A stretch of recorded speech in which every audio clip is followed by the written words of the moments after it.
And welcome back to Hannity and Colmes. Today, more than 1,000 family and friends attended the funeral of Iowa Army National Guard Sergeant Daniel Sesker. He was killed in Iraq earlier this month.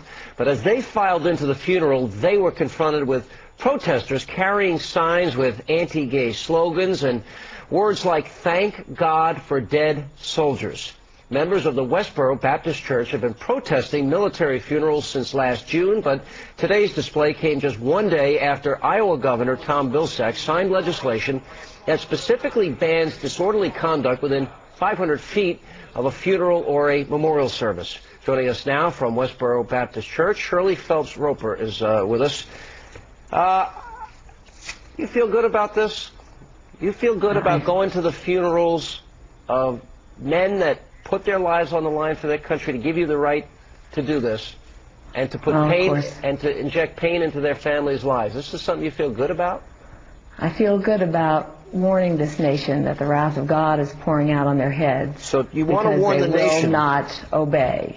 The Lord your God is punishing this nation, and he's doing it. One of his weapons of choice is sending your children home dead from the battle. So we're there to help you connect the dots, and what I feel best about is that in spite of the fact that those legislative Taliban in Iowa passed an unconstitutional measure to try to stop us from putting the cup of the fury and wrath of God to your lips and making you drink it, that we were doing it anyway. All right, now look.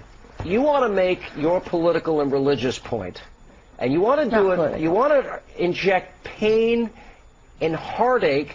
I can't think of, man, I'm going to be honest, we've had a lot of nutty people on the show over the years. You are as mean and as sick and as cruel as anybody that I've ever had on this program. And the fact that you use religion to justify your hatred this way is frankly, it's mind-numbing.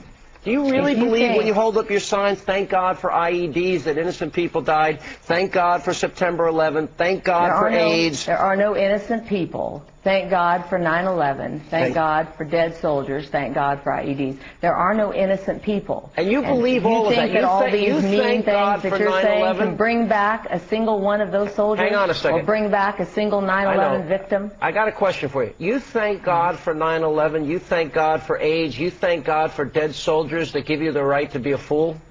I thank God for every single one of his righteous judgments that he executes upon a rebellious Hey, Shirley, it's Alan Colmes. People who will not obey. What's the matter with you?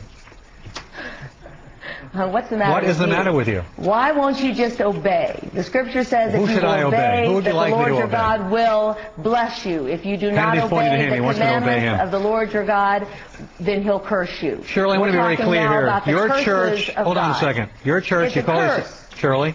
When your child comes home dead from battle. I can hear you. Your church is called the Westboro Baptist Church. They're not associated with any mainstream Baptist organization. It's mostly your own family members in this church.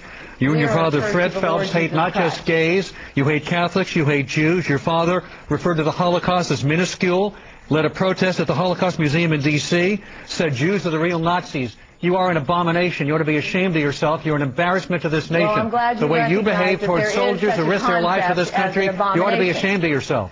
What you need to do is line your notions of what an abomination is up with the notion that the Lord your God has put into the standard that he put on what an abomination is. You know, I'm glad to have you on television because, as Louis Brandeis said, Shirley, sunlight is the best disinfectant, and you need to be disinfected. This is sick, the things you're doing. How dare you do this to the families of our soldiers and to other Americans? How dare you do this? At us. How dare you fail to obey the commandments of the Lord your God and bring his wrath down upon not just your own head, but the heads of these young men and women who have been cut off by a race